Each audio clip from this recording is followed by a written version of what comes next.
கிளியரான ஒரு மெட்டீரியல் கிடைக்கும். இல்லன்னா எக்ஸ்போர்ட்டுக்கு இதெல்லாம் வந்து எலிஜிபிள் ஆகாது. நம்ம கடை சின்னதுதான். ஆனா நம்ம எக்ஸ்போர்ட் மார்க் பண்றதுனால நம்ம இந்த மாதிரி மெட்டீரியல் வந்து ஒரு 3000 5000 ரெகுலரா ஸ்டாக் வச்சுட்டே இருப்போம். சோ இதுல லெப்போத்ரோல நிறைய பேட்டர்ன்ஸ் இருக்கு. ஜஸ்ட் வந்து ஒரு ஹார்ட் இல்லாத மெட்டீரியல் வந்து ஃப்ளேம் மட்டும் பண்ணுவாங்க. ஃப்ளேம் பண்ணி ஆன்டிக் ஷீட் பண்ணுவாங்க. அதுக்கப்புறம் லிச்சி பண்ணுவாங்க. அதுக்கப்புறம் லெதர் ஃபினிஷ் பண்ணுவாங்க. ஃபைனலா எல்லா ஸ்டேஜ் முடிஞ்சதுக்கு அப்புறம் ரொம்ப பிரீமியமா வரணும் அப்படின்னா இந்த மாதிரி டெப்த் இருக்கிற மெட்டீரியல் வித் ஷைனிங்கோட வரணும்னா கம்பல்சரியா லெதர் ஃபினிஷ் தான் பண்ண முடியும். சோ இந்த மாதிரி லெதர் ஃபினிஷ் மெட்டீரியல் பாத்தீங்கன்னா ஆல்மோஸ்ட் வந்து ரொம்ப பெரிய ஷோரூம்ல மட்டும்தான் இருக்கும். ஆனா நம்ம இந்த சின்ன கடையில இந்த மெட்டீரியல் வந்து ரெகுலரா வச்சுட்டு இருக்கோம்.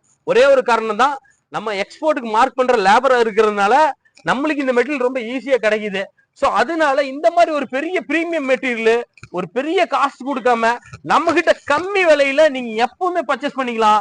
200 ஸ்கொயர் ஃபீட் 100 ஸ்கொயர் ஃபீட் ஒரு ஸ்லாப் எவ்வளவு வேணா பர்ச்சேஸ் பண்ணிக்கலாம். சோ இதுல பெரிய ஆஃபர் இருக்கு. 3000 ஸ்கொயர் ஃபீட் 5000 ஸ்கொயர் ஃபீட் எடுக்கிறவங்களுக்கு ஃபேக்டரி பிரைஸ்ல ரொம்ப சீப்பா நம்ம டெலிவரியா கொடுத்துருவோம்.